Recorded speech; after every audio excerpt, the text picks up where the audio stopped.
Bonjour à tous et à toutes, je m'appelle Fatma Doré, auteure de la série Les aventures de Kiko et Kilulu.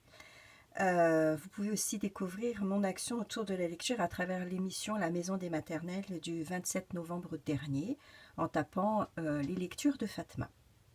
Aujourd'hui, je continue mes lectures par solidarité avec le personnel médical et sans oublier les parents et les enfants en confinement. Je vous propose de découvrir cet album que je vous lirai en 3 fois, en plusieurs parties. Voilà, bon, j'espère que ça va vous plaire. Les aventures de Kiko et Kilulu, un trésor à partager. Illustré par Salomé Pont.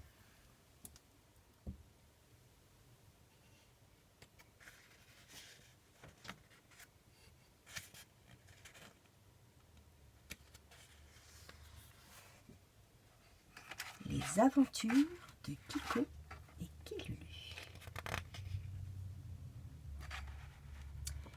Kiko est un petit koala très gourmand qui du matin au soir savoure des feuilles d'eucalyptus. Il n'a envie de rien, ces feuilles lui suffisent. Sur l'eucalyptus d'en face vit Kilulu, un petit koala rempli de vie. Elle passe ses journées dans les livres qu'elle dévore. Quand Kilulu est triste, elle lit des histoires drôles, et quand elle a peur, des histoires réconfortantes. Mais au fond d'elle, Kilulu rêve de partager ses histoires avec un ami.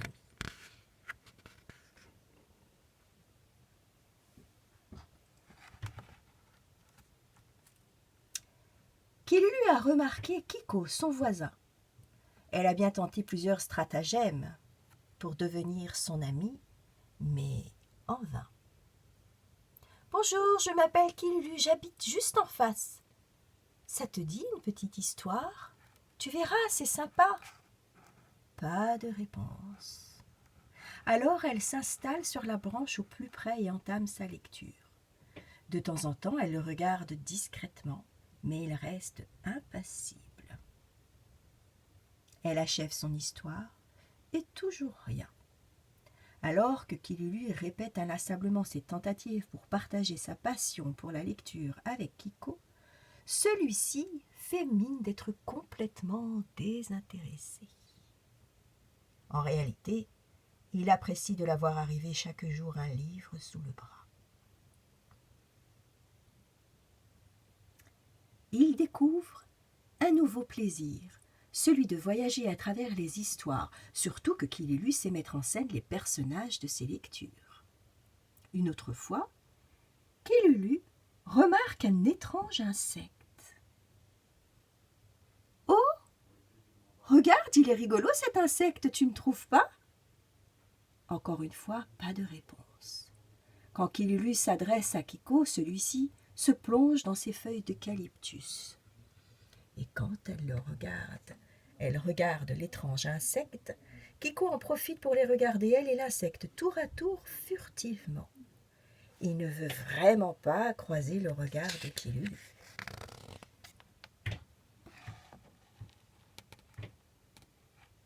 Cette koala est trop bavarde.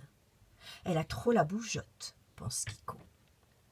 Elle passe son temps à faire des roulades, à chanter, à lire des histoires. Si je lui réponds, je peux dire au revoir à mes moments de farniente à longueur de journée. Alors tant pis si je parais odieux et désobligeant. Silence radio, je ne suis pas là. Cependant, Kilulu ne baisse pas les bras. Elle persévère, même si elle a beau lui sourire ou lui dire bonjour et qu'il ne répond jamais, jusqu'au jour où... Et voilà. Nous arrêterons là pour aujourd'hui et je vous donne rendez-vous une prochaine fois pour la suite des aventures de Kiko et Kilulu, un trésor à partager. Bon courage à vous et à bientôt.